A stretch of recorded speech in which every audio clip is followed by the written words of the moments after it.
nasa kote ng mga tauhan ng Manila Police District ang umano'y mastermind sa pamamaril at pagpatay sa isang babae sa Santa Cruz, Maynila matapos ang sinagawang follow-up operation.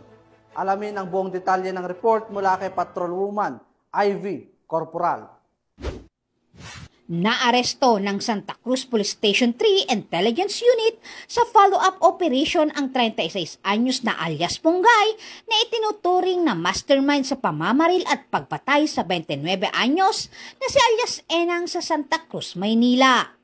Ayon sa investigasyon ng Santa Cruz Police, kinuha ni Ponggay ang isang gun for hire upang itumba ang biktima na dati umanong asset ng pulisya. Pinaniniwala ang may kinalaman sa ilegal na droga ang motibo sa krimen. Tukoy na rin ng pulisya ang gunman at iba pang kasabwat na kasalukuyang tinutugis. Kasong murder ang kinakaharap ngayon ng suspect na nakakulong sa MPD Homicide Section. Mula dito sa Camp Bagong Diwa, Bikutan, Taguig City, ako po ang inyong PNN correspondent, Patrolwoman Ivy Corporal, alagad ng batas, tagataguyod ng Balitang Pulis.